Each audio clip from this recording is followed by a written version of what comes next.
I believe there is a plan by this administration to disrupt Social Security. I know I'm not telling you anything you don't know. We've seen the mass firings happening at the Department of Social Security, at the Social Security Administration.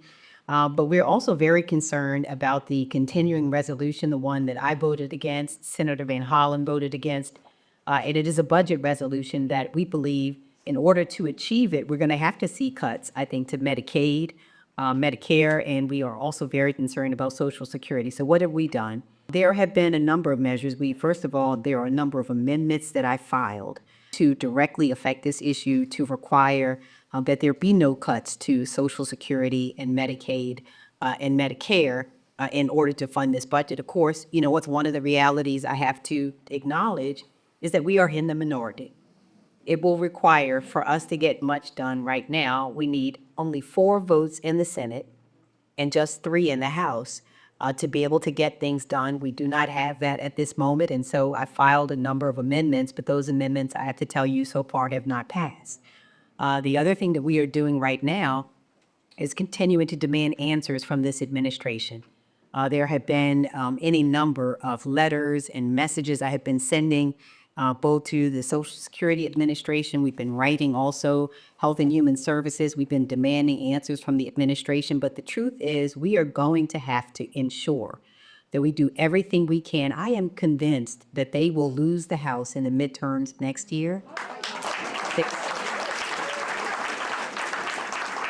And the reason that I am convinced of this is because I think the American people can see the writing on the wall, that all of these cuts that have been made have not been made in order to make the government more efficient. Again, it's been done so that they can afford the tax cuts for their billionaire friends. It has been gross and grotesque what we have seen, just the display of billionaires who are running around. And we understand that in order to afford the tax cuts for these billionaires and big companies, this is how they intend to pay for it. I think as long as we continue to get the message out about the harm that is being done every day to the American people, I really do believe, and we've seen some writing on the wall. I think you can start seeing some of the thawing happening. I think what happened in Wisconsin, in that election was a sign. And I think that we're going to have to continue pressing the case.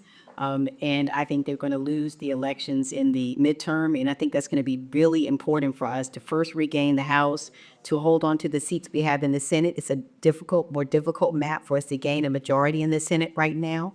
But we're going to have to hang on to the seats we had. But that is what we believe with Social Security. But we're going to keep fighting. And you know what?